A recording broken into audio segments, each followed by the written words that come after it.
G'day everyone and welcome to another live stream.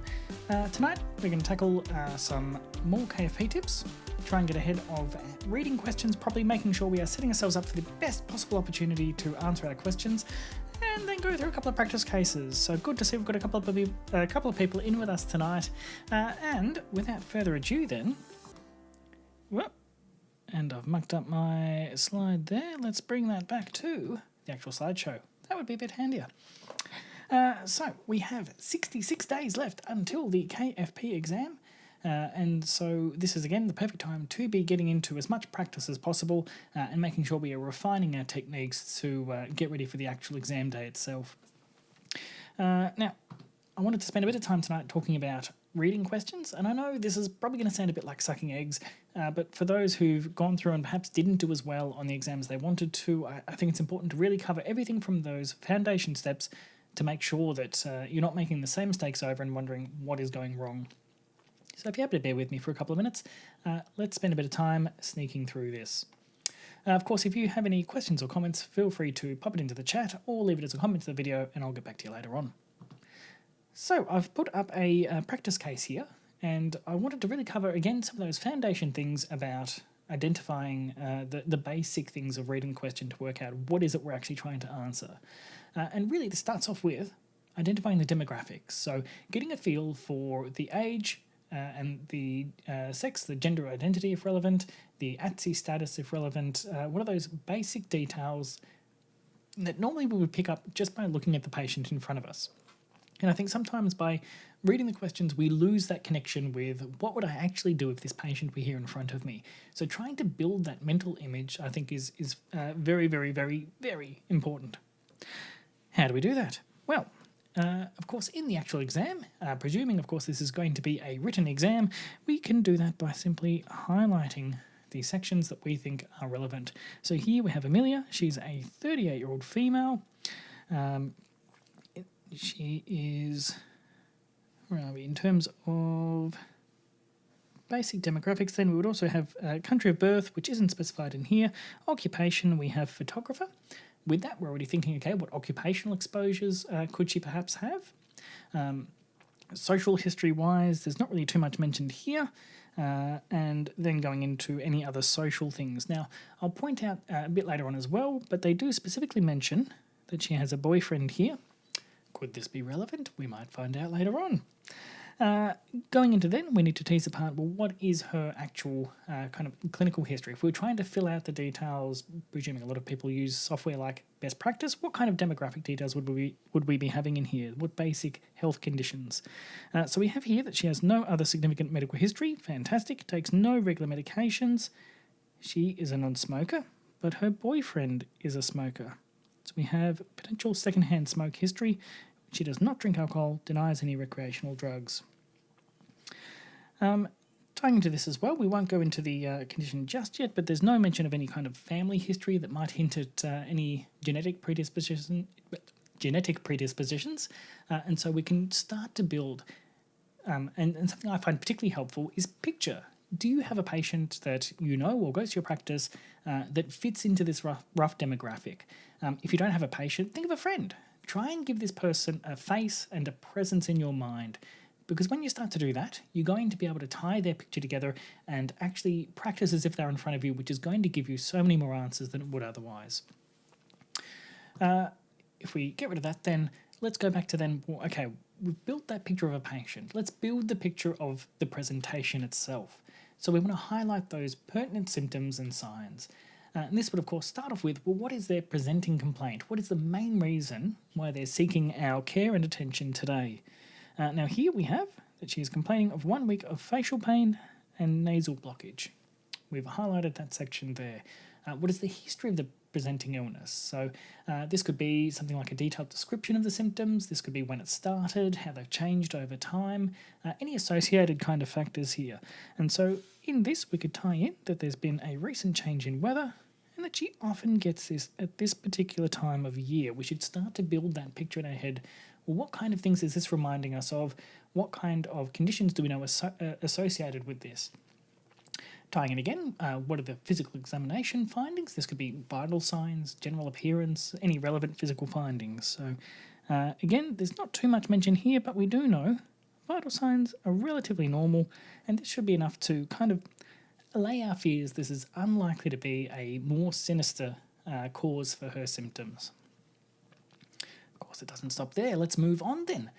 We can note any relevant past medical history, and this could be patient's previous illnesses, injuries, and surgeries.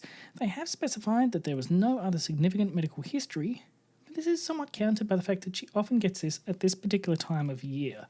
And so there's a little bit of kind of conflicting information, but really what this is trying to build up is that this is something that's been going on for a while. It's probably a subacute problem she hasn't really sought medical attention for before, and again, gives us that reassurance that it's probably not a sinister cause. Tied into this could be current medications. If she's tried taking anything over the counter, sometimes that will be specified if there's herbal supplements or vitamins.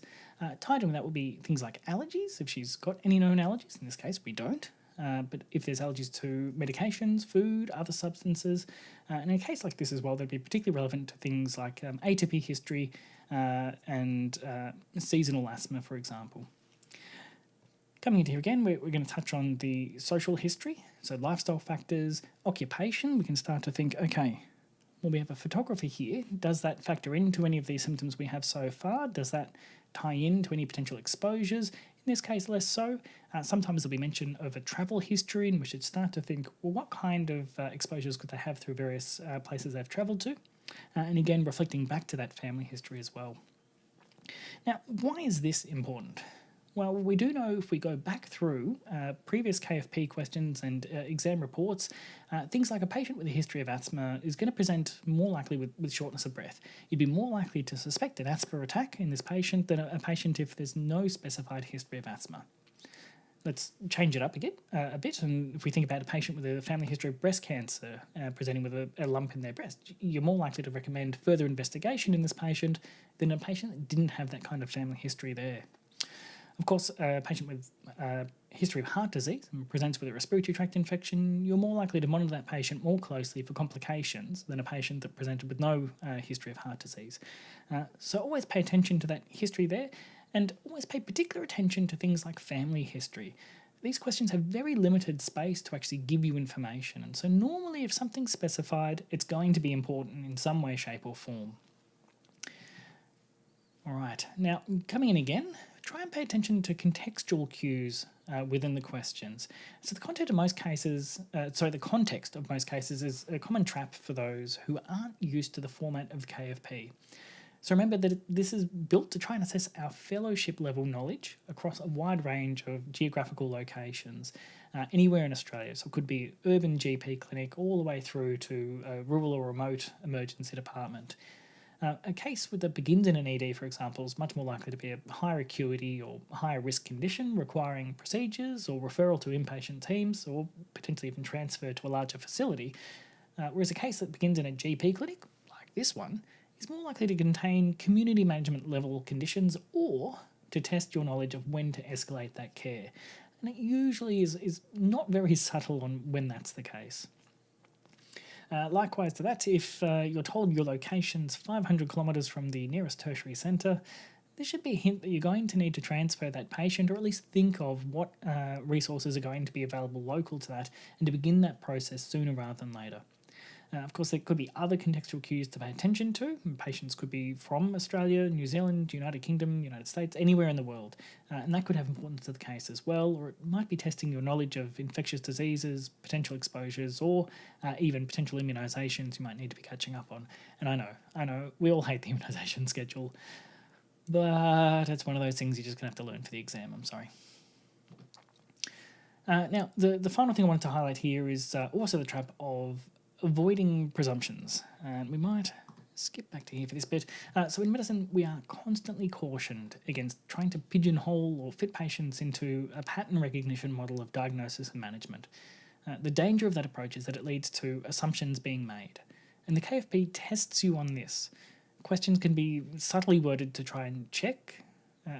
We're reading each individual patient case, and if we come to conclusions based on direct evidence, so again, fellow level practice, we have to ask, are we using a pattern recognition, or are we perhaps trying to tailor our specific knowledge to that patient in front of us or on the paper? Again, if we look through previous exam reports, we've got direct examples where this has led candidates astray. If we look at, say, presuming that all the information in the STEM is relevant to the answer, in 2022.2, there were some candidates that incorrectly answered a question about the management of acute asthma because they focused on the patient's history of asthma exacerbations. But the STEM actually specified that the patient was currently taking inhaled corticosteroids. If we presume, for example, that the most common or severe diagnosis is the correct one, it's going to muck us up as well. In 2023.1, there was a question about the differential diagnosis of a rash, and a lot of people actually got it wrong because they focused on more common causes of rash, even though the STEM provided clues that the rash was something a bit more weird and wonderful. And of course, not considering all of the possible answers. So in, again, 2023.2, some candidates incorrectly answered a question about the management of a patient with hypertension because they only considered 2 of the possible treatment options, even if the STEM actually was trying to prompt for a third option that was there. So again, at the end of this, the key really is to try and not to make presumptions if you can, and to have a think when you're answering questions. Am I potentially leaping to a presumption and getting myself caught out? Hopefully that makes sense. All right. Now, moving on, of course, to something that's probably a little bit more helpful tonight will be some practice questions. I'm just going to make sure we have this set up properly. So again, we're going to have 3 questions set up for you all to answer tonight. There'll be 2 minutes on the clock for each one. 3 questions per case and 3 cases in total. We will put 2 minutes on the clock now, and of course your time is, wouldn't you know, I have mucked up a little bit here. I'm going to have to do this the old-fashioned manual way. And 2 minutes on the clock. Your time starts now.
All right, so time is up. Hopefully you've got a few answers down there, and let's go through some of the suggested answers.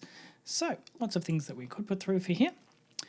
And the first thing is going to be, what is the previous history of depression? So we know that aspects of history that are more likely to confirm our diagnosis here is going to be our past history of depression, family history of depression, history of other psychiatric disorders, any kind of chronic medical conditions, low socioeconomic status, previous experience of family violence, experience of child abuse, delusions, hallucinations, weight loss, and precipitating events. So these are things that I've actually taken from the RACGP page on depression as well. And don't forget, we've got these fantastic resources on the RACGP website. Hope that I don't take offence to me mucking that one up. But it is something that I think is very, very important to note. So, yep, we're getting some great answers coming through. As you pointed out, history of illicit drugs, history of alcoholism, very well done.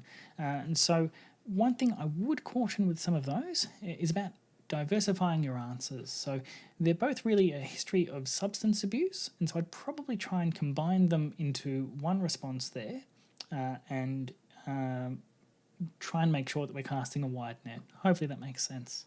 But definitely fantastic answer. All right. Hopefully that answers some questions there. Of course, the case must continue. So let's get to question 2 now. We'll put 2 minutes on the clock. And again, your time starts now.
All right, so again, hopefully you've had a chance to get some answers in there.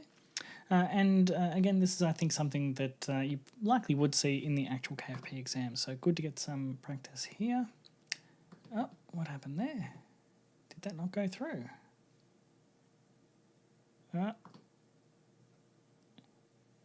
is bizarre. Let's try that there. Hopefully you got that one there. So again, based on the examination findings, what is the most likely differential diagnosis?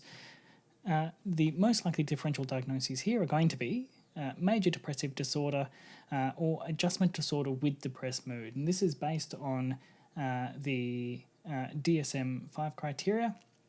Now, something I really wanted to highlight here is that the time frames here is what helps make the diagnosis, along with the fact that if you were to just put adjustment disorder, you're probably actually going to miss out on a mark. And this comes back to being specific and concise. So we want to be highlighting the fact that this is a patient who has adjustment disorder potentially, but it's the depressed mood in particular that's the clinical presentation here. So again, something, if you're looking for free marks, just make sure you are specifying it. And I appreciate a lot of people's frustration when it comes to concerns around, well, how do I know when I'm giving enough information and not overcoding? Now again, this comes to the no ifs, ands or buts. If you're talking about things like using the word with, I would normally be nervous about overcoding. But the thing to probably focus on here is that adjustment disorder with depressed mood is a single unified specific diagnosis. So again, adjustment disorder on its own, you're still probably going to get a mark, but without the depressed mood, you're potentially missing out things there. Now, they would probably also accept things like other specified or unspecified depressive disorder, which are also diagnoses that would fit this criteria. However, there is a few more specific things that would point you more towards major depression. Now, for those that would consider putting down things like bipolar 1 or 2 disorder, they have specifically mentioned that there are no periods of elevation, which take as a specific hint they're trying to steer you away from any kind of bipolar diagnosis. So again, just a little trick to keep up the sleeve there. All right, now, of course, we still have a third question for this case, so without further ado, we will get ready. So 2 minutes will be on the clock, and of course, your time starts now.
All right, so great to see some awesome answers popping up again.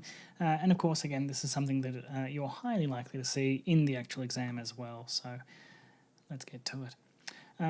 So referral to psychologist would definitely be very, very high on that list. Referral to e-mental health tool or CBT, as you've correctly identified, would also definitely feature very, very highly.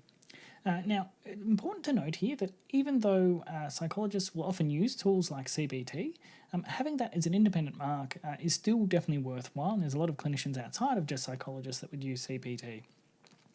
Now, in here as well, things that we know improve depression and mood will be things like smoking cessation, ensuring adequate diet, alcohol cessation, moderate intensity exercise, and again, if we're really going to try and be specific as best as we can, we want to mention that this is not just improving exercise, we want to say moderate intensity exercise, 30 minutes per day, minimum 5 days per week.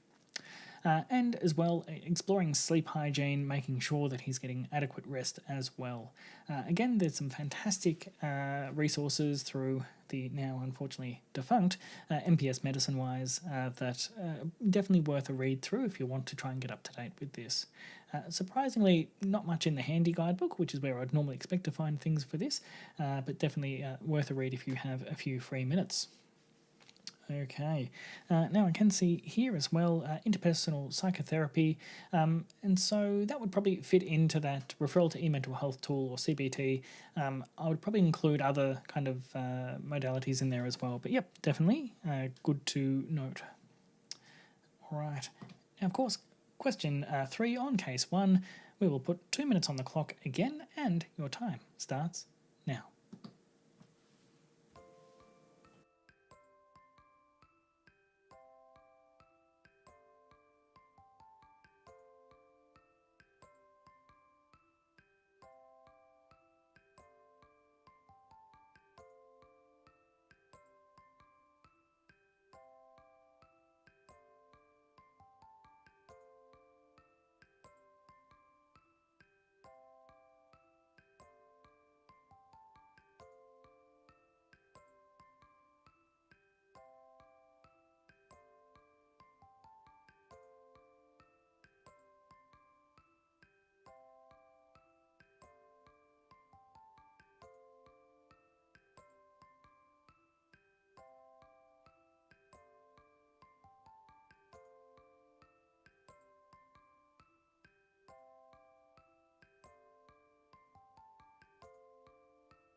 right, so hopefully you've got some answers coming through there. Now this case again is I think something that you would see something quite similar to in the actual exam. So let's go through some of the answers here. So what environmental or occupational factors could be relevant to the respiratory symptoms here? We have, and again if we tie back to what we're talking about at the start in terms of picking the demographics, we've got a 30-year-old with a recurrent cough, chest tightness, difficulty breathing, and we know that there's that seasonal component to it here. They work in a job that puts them in the outside. This is going to be some kind of exposure. Now, the things they're going to be exposed to would be pollen or grasses, which I don't know how you guys go, but I know this year was a really rough season for hay fever, and so that's certainly going to be at the forefront of my mind. Now, if they are working with things like pesticides or chemicals, there could be potential exposures there. We do know that a lot of pesticides are highly respiratory irritant, and so that would be something you would need to explore.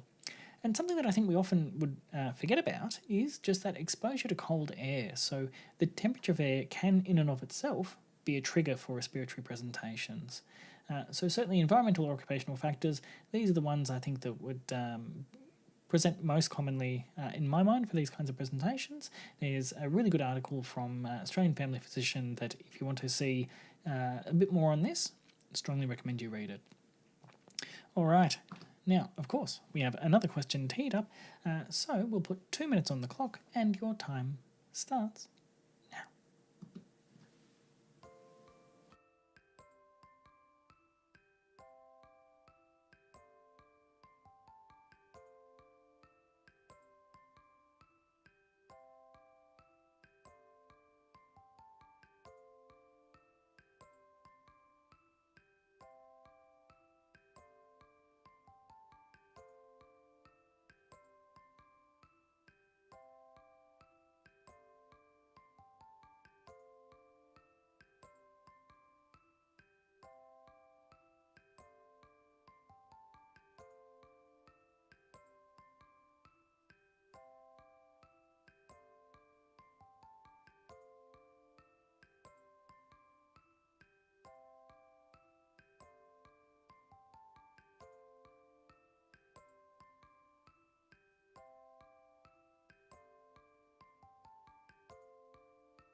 All right, so again, good to see some answers coming up. Now, for this kind of thing, I want to highlight the way this question's worded in particular, because I think that would potentially change what answers you're going to provide. So the key thing here is what is the most likely differential diagnosis. So that means we really want you to focus in on what are the common conditions that could present like this. And there's a few that you could be choosing from. Now, of course, here, what it's really trying to steer you towards, and even looking at the last questions, a bit of a hint here, this is a case of occupational asthma. So occupational asthma is the development of any new onset of asthma or the recurrence of asthma due to a specific exposure to a workplace or from a workplace. It's the most common occupational lung disease in developed countries, and it's estimated that about 15% of all adult onset asthmas is occupational asthma. So definitely something, if you're not familiar with, worth reading up on. Now, you could be less specific and just put asthma. You're still going to get a mark, but I think without that, again, specificity, you're potentially throwing away 3 points. Now, of course, the next likely thing here is just plain old allergic rhinitis.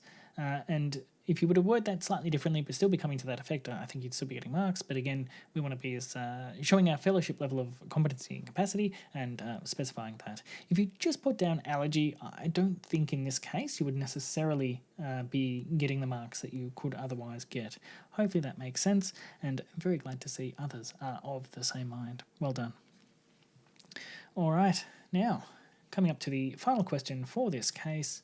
Let's move on. We'll put 2 minutes on the clock and your time starts now.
All right. Now, I will just double back for a split second because I saw this come in a moment ago. And if we do duck back to that slide, yeah, I actually 100% agree. Atopic bronchial asthma would definitely be a potential mark there. And potentially even up there as a 2 marks. Now, I think in this instance, there's probably a lot of overlap between the occupational asthma and atopic bronchial asthma, in particular because this is someone that actually works outside. And so really we're probably going to be noticing the same things there. But yeah, I think if you were to specify that, you would still be getting, I would say, 2 marks. Now, you've also got COPD there as well. I think in this setting, probably less likely. And again, it comes back to what is the most likely differential diagnosis. There's nothing else that would really point towards COPD, so I'd be probably more hesitant to put that when there's other things that probably fit that a little bit better. But certainly something to keep up the sleeve. All right, so skipping ahead now, going back to the answers for pharmacological management. For specific pharmacological management options, dosing is not required. Again, we want to highlight that they've specified that dosing will not be required for the 2024.1 KFP. It has been a requirement previously, but in recent exams, they've kind of gone away with it, which personally I think is a good thing. I mean, if we're ever uncertain of doses, we always look them up in various resources, and I think it highlights more. They want you to be sure that you know the actual medications and what's involved more so than the fine details of dosing per se. And really a lot of that is assessed in the AKT as well. So from this, you can use either ETG or the Asthma Foundation clinical guidebook. Both would be perfectly acceptable resources. And for this, if we're managing it as occupational asthma or atopic bronchial asthma, it's going to be starting off with that inhaled SABA, usually salbutamol. If you wanted to use kind of next line up, you'd be looking at the inhaled budesonide or formoterol. And I think which way you went would kind of depend on your own interpretation of the severity of symptoms here. And I've intentionally left it kind of on that borderline to give you a bit more flexibility in what choice you would want to have. If you wanted to pursue more of that kind of atopy and allergic rhinitis kind of picture, oral antihistamines would be recommended for first line, with or without intranasal corticosteroid, again in that ambiguity of what kind of symptoms would you determine to be mild, moderate, severe. But definitely in this circumstance would be an accepted answer. All right, hopefully that went well for you, and we have a third case to get through tonight. There is no rest for the wicked, and it has been a week. So, without further ado, let's put 2 minutes on the clock, and your time starts now.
All right, so time is up. Now, for those that don't do a lot of work cover work, I envy you. So it's not something that we necessarily enjoy doing. It can be an incredibly frustrating part of the job, but it is an important one and one we have to just kind of get through. So, really what we're asking about here is how much do you know about occupational medicine and what's actually involved in a workers' compensation claim? So really what you need to know is have a firm grasp of what exactly were the events surrounding them. Specified that there was a injury sustained while lifting heavy boxes during a warehouse inventory check. This is a marketing executive, so I would be wanting to clarify exactly why were you there, what were you doing, was it actually part of your role, were you doing something that was wildly dangerous that you shouldn't have been doing, because that may change the actual nature of the claim there. Now, this is obviously a bit of an extreme example here. Other things you're going to need to know, of course, is what is the severity of the pain? How much is this actually interfering with your ability to exist and live day to day? What kind of treatments have you tried since the actual injury? And with that, I'd probably also include things like how has it responded. But again, diversifying answers, the probably more important feature there would be the treatment. As well as then, well, what is the effect on the injury on your capacity to actually complete your work? Things like a stubbed toe are probably not going to stop an accountant from performing their work at a desk, but something like a back injury may have a profound impact on someone's actual occupation. Now, of course, to then determine that, you would need a summary of their role and what their responsibilities are. And so not only knowing, well, what kind of things should you be doing, but having a feel for what kind of things can you be doing and what kind of responsibilities is going to be kind of impacted by this injury specifically. Now, tied into this as well is history of any previous injuries. What kind of injuries have you sustained to that, say, body part? Let's say it's back in this instance. Have you had a previous history of back sprains, strains, injuries, accidents? Because that can have a profound impact on not only recovery, but the amount of workup you would need to do. But also other injuries as well. You need to know the overall health and fitness of that patient in order to make an actual informed assessment of that patient. Now, again, for those that want a bit more information on this, I actually recommend looking at the WorkSafe website, which does have specific sections on medical reports, what's required, and what kind of details they would like to have specified in their reports. And it's painful, but I actually would have a look through it because a lot of the times from personal experience, sometimes you will get a tap on the shoulder saying, hey, we got your report about this, we just had a couple of questions of this, what would you have to say on that? And to save that back and forth, knowing exactly what they're going to be looking for in their work cover claim assessments, I think is a fantastic way to make sure you're actually getting ahead and saving yourself time, saving your patient time, saving a lot of people running around trying to chase up those details. So yeah, I'd have a look. All right, now, of course, we do have the next part to this question, so let's put 2 minutes back on the clock and your time starts now.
All right, so hopefully some good answers coming through there. And again, this is something that I think you're likely to see in the actual exam, where they're starting off assessing one part of your knowledge, then moving on to a different clinical aspect. So in this case here, what is the most likely differential diagnosis for Samantha's presenting problem? 3 specific diagnoses. So by specifying they want the most likely, again, it's what's the most common, what are the big things you don't want to miss. So with this back pain after an injury, lumbar disc herniation, especially given we've got that bit of radiculopathy there, left-sided sciatica. If you were to just specify sciatica, you're probably going to lose half a mark or so, and part of that there is, again, being specific and concise. So showing that you have that fellowship level knowledge, you're going to really nail down that it's not just sciatica, it's left-sided sciatica. And that's true for anything. If there is a side to it, always specify the side. You could even take it that little bit further and say acute left-sided sciatica if you wanted to try and guarantee you're going to get every possible mark you can. Now, there is also, of course, lumbar radiculopathy as an unspecified kind of diagnosis. You would still get, I think, some marks for that. And musculoskeletal lumbar sprain or strain would also be worth a mark. My one hesitation with having just that, and why I'd probably leave that as the final response here, is that they do mention that there is this nerve type radiculopathy, that pain that's moving down the leg, and that's of course going to be a bit of a red flag here. Now, with this as well, they specified the decreased sensation to the foot and the reduced strength as well. So we should be starting to have some of those warning flags raised for the more serious kind of causes there. All right, moving on then. Could that be a hint of things to come? Let's find out. We'll have 2 minutes on the clock and your time starts now.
All right, so hopefully got some answers through there, and let's have a look. So here we have a common situation where there's actually a lot of things here that do make a bit of sense and you would consider doing in clinical practice. And indeed, there's certainly more than the 3 requested correct answers in this list. When you get to multi-choice questions and you're trying to decide, oh, I like all of these options here, but I've only got so many options, important to note that often there is going to be more correct answers than there is possible options. So trust your gut. Go with what you think are the right answers, and if you don't think you've got all of them there, then try to prioritise the answers that you think would be most important or most correct to do, because sometimes they can actually be worth 2 marks instead of the 1 standard mark if it's that make or break kind of response. Now, again, I want to specify here that the question states they want the most diagnostic to support Samantha's workers' compensation claim.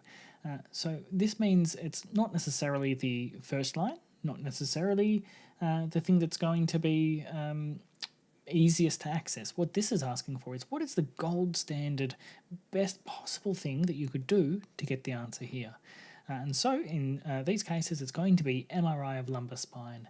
And for those that aren't familiar, Imaging Pathways used to be part of WA. Imaging Pathways has now been taken over. There's a whole new website. Is the absolute gold standard for checking what kind of imaging should I be doing in each situation. Tied in with that there, we know we've got myopathy and radiculopathy. We've got the impaired motor function and sensory function, and so nerve conduction studies and electromyography would definitely be indicated. Occupational therapy assessment would certainly be considered in terms of assessing the workplace, seeing what modifications could be made to facilitate a return to work in some capacity, and tied into that as well would be a functional capacity evaluation. So actually putting the patient through a range of movements to actually assess what kind of activities can they safely do. All right, hopefully That makes sense. We have come to the end of the questions for tonight, and as always, just surviving the questions definitely earns you a well done pat on the back, and good to see you practicing. Of course, if you found these helpful, I am trying to make these regular things. I do need your help. I would really also love to get your feedback on the things that you want to see from these questions, from these webinars, and what are the things that you're actually struggling with in your exam preparation. So if you've got things, throw it into the chat here. I'm keen to see if there's anything I could potentially start to talk about tonight, or even use to kind of plan out future sessions as well. While I'm doing that, I did want to acknowledge the fact that the tech had absolutely failed tonight. I'm very sorry. You saw some dancing timers jumping out of the way. I'm aware as well, one of the questions didn't actually show properly, and I will be going back and re-recording that behind the scenes to have it for later practice as well. Technology sometimes fails. It was all set up and good to go, and for some reason the automation system I built to try and control all this just seemed to have kicked the bucket about 2 minutes into the stream, which is why there was a slight hiccup and delay in terms of actually starting. Try and run with it. I think the important thing is we did get through a bunch of questions tonight. Hopefully you've taken something from it. The ones that weren't quite as polished as I would normally like, I'm going to re-record and pop up as individual questions as I do for some of the other ones there. Now, I'm keen to again make these weekly sessions. I'll be continuing it right up into the exam. And so if you have specific things you would want covered, please let me know. I've previously thrown out my email as well. I've received a couple of emails already. Tied into that, I think there seems to be a common theme that is also worth talking about, and that's that sensation of inadequate preparation from supervisors. Sometimes it's just the fact that they are so far removed from having sat the KFP themselves. Some people, I suspect, may have actually almost purposely buried the thought of the KFP from their own existence, having passed it. And so often we are kind of left to almost fend for ourselves a little bit, and unless you want to spend big bucks and sit a lot of private courses, there isn't too much out there that can help you through. I will acknowledge RACGP has done a really, really fantastic job of trying to build up a library of resources there. And so if you haven't already logged into GP Learning to have a look at what things they have prepared, I actually think it's worthwhile. A couple of things may seem, again, a bit on the basic side, but you would have to consider, similar to what we've done tonight, sometimes you just really have to try and cover those very, very simple things first and try and build up from there. So again, if you haven't already had a look, please go check it out. Worth having a squeeze at. Now, something that I know I struggled with personally was trying to find access to questions just to prepare with, and that's, again, one of the reasons why I wanted to try and build up a bit of a library of questions here through this website, through these streams. And for that, there are lots of courses online, obviously, and previously on this channel I have highlighted as well a couple of different courses that I've found their questions to be pretty representative. Of course, there's not going to be nothing quite like getting the answers straight from the source. And so the RACGP does have their practice exams, and I'm sure if hypothetically you would ask around the practice you're at, if they have any of those old exams perhaps filed away from previous attempts, you may find some of them there. Now, do take into consideration that there are changes year to year, and one of the big ones, of course, for this current set is the fact that dosing is no longer considered to be required for a lot of the answers, and so be mindful when doing that. The next thing I wanted to highlight here, if I can again convince the technology to bend to my will, which it hasn't been want to tonight. Here we go, it worked. If you haven't checked it out already, I do run the website generallypracticing.com, and on here I do have a KFP case generator. It's a bit basic, but what I wanted to do is to let you use your clinical expertise to actually use the patients that you see to become your day-to-day practice. And certainly if you think of it like this, if you're seeing 15, 20, 30 patients a day, you've got 15, 20, 30 KFP cases, or at least KFP questions you could be getting through. So it's pretty simple. You can just put in basic details, and just type in something into there. It's a bit of gibberish to show this, hit submit. And this is going to generate random questions. So these questions will change each time based around the information you have put in. So, for example, for specific aspects of history important to elicit the diagnosis of this presentation. You'll find the words aren't quite the same as the exam. It's a little bit more broad, but I want you to start thinking in this way and treat every single clinical encounter as that opportunity to expand your KFP practice. So again, if you want to check this out, the website is just generallypracticing.com, and you'll find hopefully heaps of other resources on there for you to look at. All right, now if we do have a squiz here, I can see a couple of answers come through. I might actually duck back for a second when we're talking about those answers. And again, let's fix that input back to here. One of the answers has come up here of cauda compression, which I would be hesitant to put cauda equina for this particular case. Again, let's go back to here. And one of the main reasons being our symptoms for cauda equina are going to be that saddle paresthesia and incontinence, which aren't specified here. And so again, I would be a little bit more nervous putting that there. Something definitely that's worth keeping in mind. If it were to say what is the potentially more dangerous, or what are the red flag conditions not to be missed, you may be better served by putting that. But in terms of most likely, I don't think there's quite enough there to say cauda equina. But happy to be corrected, of course. Just something to think of. All right, now, hopefully, again, as I said, these have been helpful to you. I'll try not to hold you guys up too much tonight. I will be hanging around and putting some things in the chat. I suspect, based on some of the answers coming through later, a couple of you are perhaps a little bit behind the stream, which the wonders of YouTube live streaming, there can be a bit of a delay sometimes. But I hope to see you guys next week. Hopefully your week of practice and week of preparation continue to go well. I will probably be taking this live stream, marking it as private, and fixing up some of those questions that weren't quite as polished as I would normally like them to have.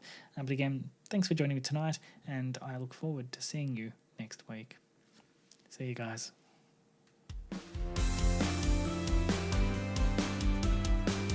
Let's see if this works. It does. There we go.